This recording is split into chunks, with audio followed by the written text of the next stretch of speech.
Magandang araw, perlas ng silangan. Magpapatuloy na naman tayo sa kwentuhan natin at katulad na naputol nating kwento, ito pong masasayang nangyayari sa ating bansa ngayon. Napakahirap ipaliwanag pero kung babakasin po natin ang history ng Pilipinas, makikita natin yung aura nito, yung figura. Alam niyo po ito'y ako'y may edad na super senior na po tayo at dinanas natin yung panahon ng dating presidente Ferdinand Marcos Sr. Pinagdaanan po natin yan Pag-declare niya ng martial law noong 1972, ay isipin niyo, ako ho noon 17 anyos O di alam niyo na kung ilan ang edad ko ngayon. 17 years old po ako noon. At ako'y masunurin sa batas. Hindi po tayo gumagawa ng kasalanan sa batas kahit nga po yung jaywalking nung araw Ako po yung first year college sa Maynila nung ako'y nag-aaral. Pag-declare po ng martial law, siyempre tayo po nung araw nagtitipid, naglalakad-lakad tayo para makatipid ng pamasahe. May rally po sa Maynila. Ako po'y nangingilid na ron sa tapat ng UST. Mantakin mo ako'y paluin po ako ng yantok noong Metrocom. Hindi naman ako kasali sa rally.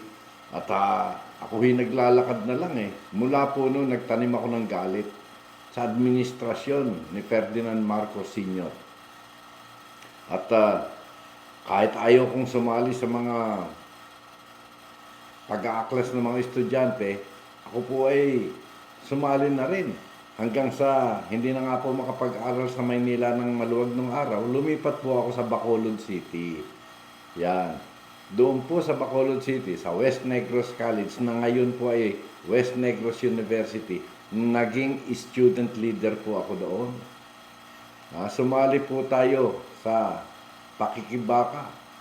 At tayo po ay talagang nakiisa sa aking mga kasama roon sa West Negros College.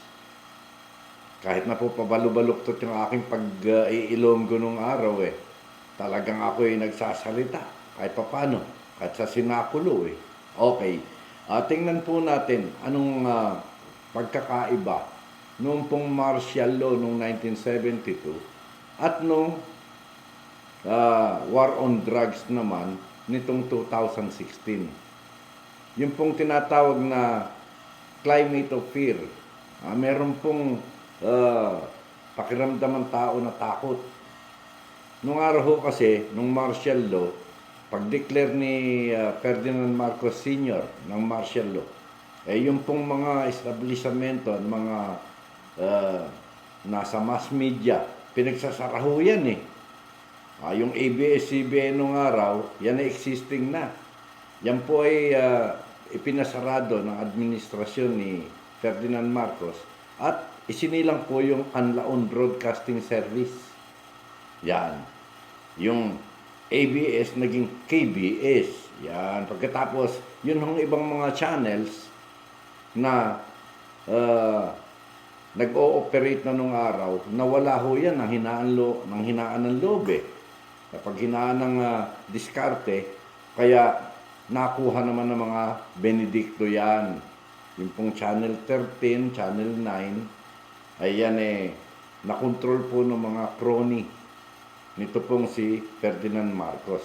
Kaya nga po, ito pong nangyayari sa atin ngayon, makatapos po ng termino ni Digong Duterte. Ngayon lamang po natin pinag-uusapan yan Dahil nangyari rin po yan kay Digong. Nung ipasarado niya po yung Rappler, di ba? Pinakulong niya itong si Maria Ressa dahil sa violation po ng cyber crime law.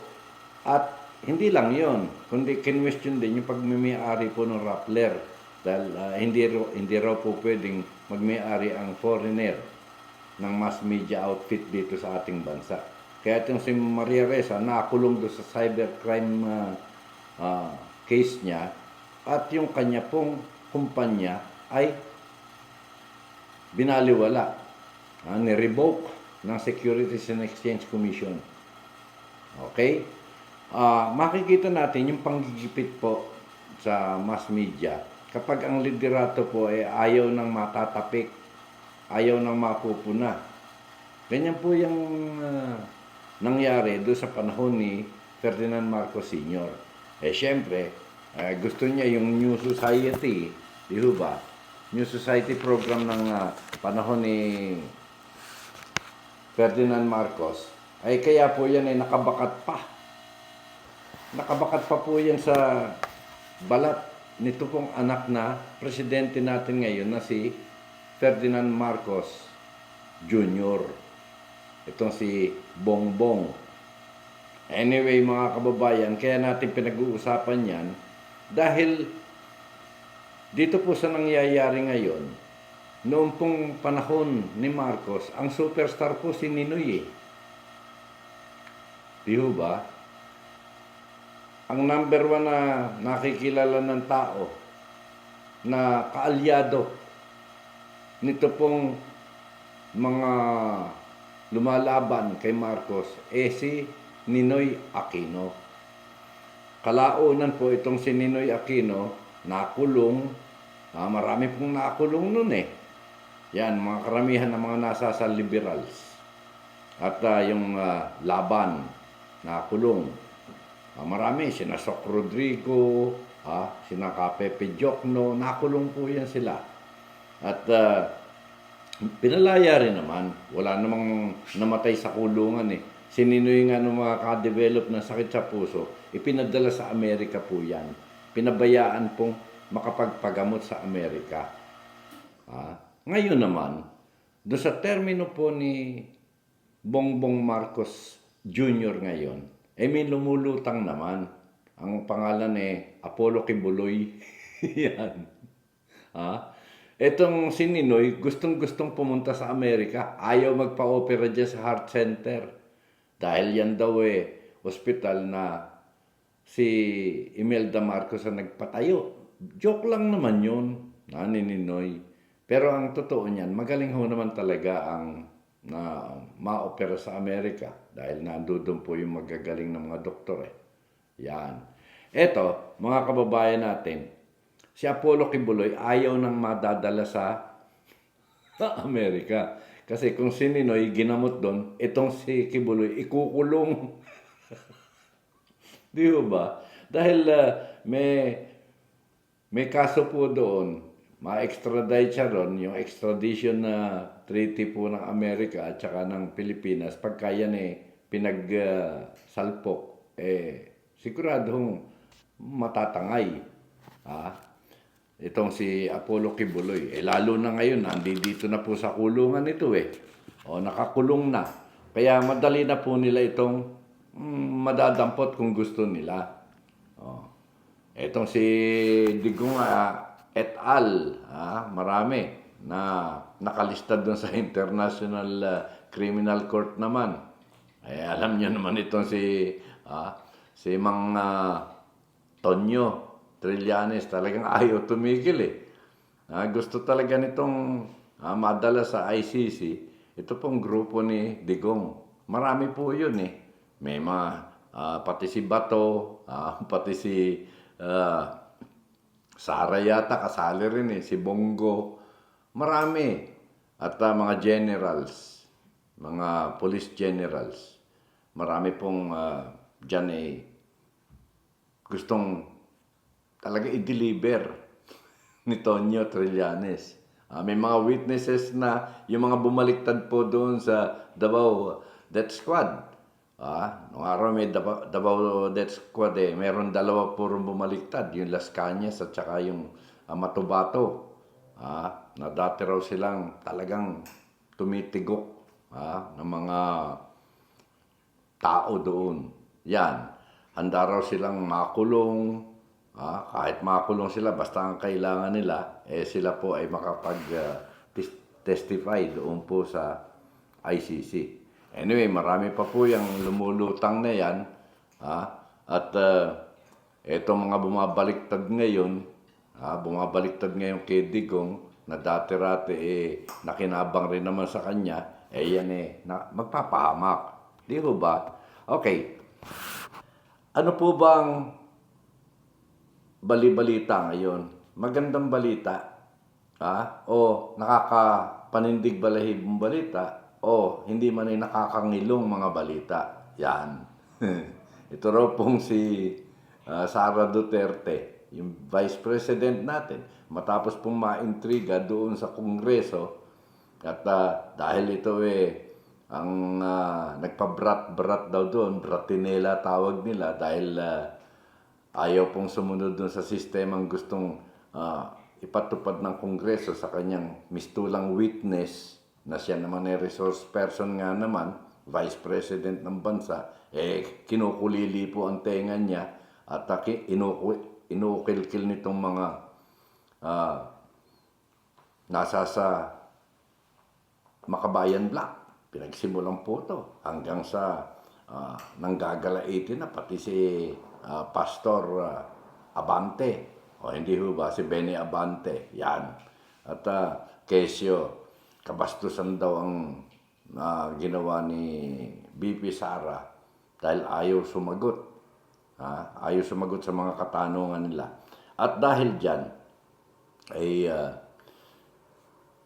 pinaubaya na lamang ni Sara kung anong mangyayari, kung bibigyan siya ng additional budget na hinihingi niya. Dahil kine-question nga po yung mga ginastos niya sa intelligence fund at saka confidential fund. Di ho ba? Yun naman inaayos pa sa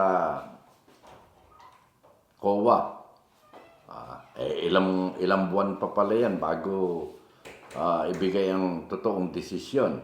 Di siyempre, humihingi na naman ng bago. Kine-question naman dahil hindi pa nga raw naman na-audit. May mga disallowances pa.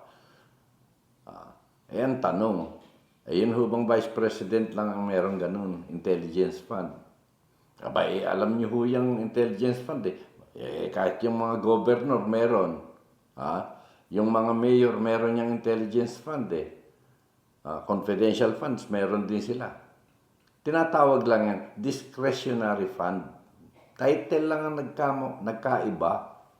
Pero pareho po yan Bago auditin yan, nagastos na Ihahabol na lamang yung mga resibo.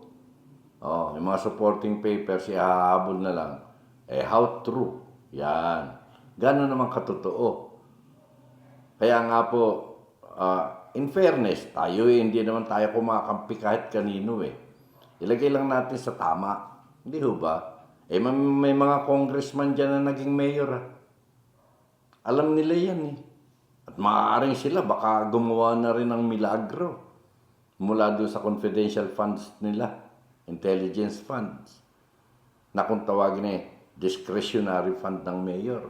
Di ba? Mga gobernador. Yun po ang sinasabi natin na dito, marami po ang komplikasyon. Pagka nanood ka rito sa social media, makita mo talagang nagmumurahan po yung mga vloggers Ang sasama na ng mga sinasabi, ito po sa magkabilang kampo.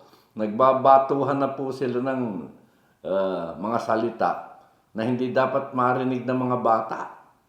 Hindi ho ba? Hindi sa sinasabi natin tayo konserbatibo, tayo makaluma. Hindi. Sa amin po, kami po ay nagsimula sa mainstream. Bilang member po ako ng kapisanan ng mga broadcaster sa Pilipinas. Journalist po tayo, sumusulat tayo sa dyaryo. Kaya yung pong etiketa ng pagdi-deliver ng balita. Although tayo minsan nakakasakit din naman. Di ba? Talaga naman kung ang balita mo talagang totoo at natutumbok. Yung pong kahinaan nito pong ibinabalita mo, katulad po nito sinasabi ko, tungkol kay Ferdinand Marcos Sr. Siyempre, masakit mapakinggan ito ni Bongbong. Yung sinasabi ko naman tungkol dito kay Digong, masakit din naman para sa kanyang mga anak. Alam niyo po ba ito ang hindi natin maunawaan kung bakit wala pang halos 4 na buwan na itong si Speaker Martin Romualdez gustong palitan na agad, di ba? Magkukudita kay GMA. Ito papasok na naman katulad ng ginawa niya kay Bebot Alvarez. Paulit-ulit natin sinasabi yan. Ang totoo nito, ganito po yan Hindi kaya may plataforma sila. Dahil si Pulong ho congressman ang pangit naman ho sigurong hilingin ni Digong o ni Sara na baka naman pwedeng yung kapatid ko na speaker. Di ba?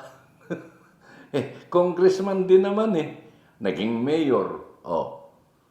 Hindi natin alam kung merong ganong senaryo o ganong mga namumuong nakatago. Hindi ba? Baka mamaya gagawin nilang speaker si GMA katulad din ng ginawa niya nung termino ni Digong. Di ba? Kinuditan nila itong si Bebot Alvarez. Pagkatapos, itong si GMA nagpapalit din. Di ba? Pinalitan siya ni Alan Peter Cayetano. Pagkatapos noon, pinalitan uli siya ni Lord Alan Velasco. Yan. Hinati-hati po yun, 6 na taon doon sa 4 na Speaker of the House. Kaya, malalaman natin dito, mga kababayan natin, ang mga senyales ng politika talaga, merong pinagbibigyan, kaya mapasama, talagang gano'n, palitan na lang pagka sumasama na. Basta ma-accommodate lang. Okay? Etong si Sara Duterte, nakipagkita raw ito sa dating Vice President natin na si Leni Robredo doon sa Naga. Dahil meron hong Peña Francia doon namiesta naman yung Ale. Nakipagkita sa dating Vice President. Yung dating Vice President natin, alam po naman natin si Leni, di ba? Ngiti-ngiti, iling-iling. Makita mo pagka nagsalita yan, yung sa akin lang po Yan, mga ganon. Ito ngayon, dinalaw po siya nitong Brusco na Vice President natin ngayon. Ginagawan po nila ng kwento yan. At mga interpretasyon, mga imagination. Ginagawan po nila ng kwento. Kesyo, baka nanliligaw itong si Sara para sa 2028 election. Ito pong Vice President natin dati si Leni Robredo, tatakbo raw pong mayor sa Naga yan sa 2025. May 2028. Okay. Siyempre, pinklawan. Pinklawan yan pinaghalong puti at saka pula. Naging pink. Ito naman si Sara kulay green. Kaya pagka pinaghalo natin yung pink at saka green, pwede pong maging gray yan pagka matapang naman yung pink, magiging brown. Diba? Yan po ang kulay-kulay niyan Anong mangyayari? Eto ngayon. Dahil itong si Digong, PDP, kulay dilaw po ang ginagamit na t-shirt. Di syempre, alam naman kalabanin niya yung anak niya. Di makikihalo yung dilaw. Pag pinaghalo mo ngayon, ito pong brown, at yung yellow, magiging tan. Inchik.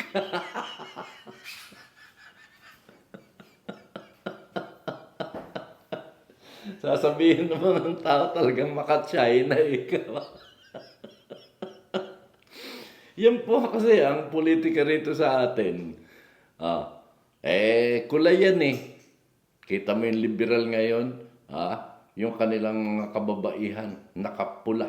Yung kalalakihan nila, blue. Yun po ang traditional nila Kaya nga po yung laban ni Ninoy pula. Bakit? umalis siya doon sa pagiging blue dahil naging rebelde siya eh. O, kaya pula, naging laban, yun. Kaya eto, pagka nagkulay-kulay po ito, ulitin natin. Yung pink po at saka yung green, lalabas po yan eh. Gray, pagka malabnaw ang pagkaka-pink. Pagka naman matapang ang pink kaysa sa green, magiging tan. Pagka sumali yung dilaw, anong sasabihin na naman nila? Baka sabihin na naman nila eh, ayan, inchik nga, di ba? Kulay doon ng inchik yung tan eh. Anyway, nasasamid tuloy tayo rito sa mga imahinasyon natin eh. Ito pong kay Marcos nung araw, New Society. Diba? Okay. Digong binago niya rin. DDS dati. Pagdating po ng nationwide, hindi na po DDS. Tokhang. Yan, di ba maganda? Ang mas media nung araw, talagang ginipit ng husto nung panahon ni Ferdinand Marcos eh. Manila Chronicle, sarado. ABS-CBN, sarado. Iisa lang dyaryo nababasa ko nung araw, Daily Express. Yan. Pag manonood ka ng television, yung KBS, Kanlaon Broadcasting Service. At syempre, ang reyna ron, Nora Honor. Diba? Yan, superstar. Ngayon, wala. Bakit? May tamilmil po ngayon ang mass media. Nasa sa social media ngayon eh. Pati mga artista nung araw, sasayaw po yan sa mga programa nila. May mga sponsors. Ngayon hindi. TikTok na lang. Nagsasayaw po yung mga artista. Kasama pa yung mga anak eh. Pati asawa nga eh. Nagsasayaw. Yan, ganyan ngayon pagkakaiba. Itong araw, siyempre, panoorin ika natin, sasayaw ika yung paborito nating artista. Ngayon hindi, TikTok na lang ang katapat niya. Reel, yan. YouTube Reels. Ganyan. Anyway, kaya natin sinasabi niya, baka akala niyo, porke ganito na edad ko eh. Di ba? Kaya tayo naka-sunglass. Marami nagtatanong sa akin, ba't ako naka-sunglass? Naniningkit po ako eh. Pagka wala akong sunglass, sa tapat ng ilaw. Kaya, pagka nakita niyo ako, baka sabihin niyo naman eh, bakit singkit na to si Kakokoy, di ba? Yun, nasisilaw po ako. Pasensya na kayo, mumurahil lang naman to. Nabili ko lang sa bangketa to eh. Anyway, mga kababayan natin sana, yung mga nangyayaring kwento dito sa kapaligiran natin, wag naman lumala. Huwag namang giba sa ekonomiya natin, gumaganda na ekonomiya natin eh. Yan. Di ba? Yung bigas natin. Hanggang ngayon, ito po mga DDS eh. Ang hinihingi yung 20 pesos na bigas. Meron, 20 pesos. Isang guhit.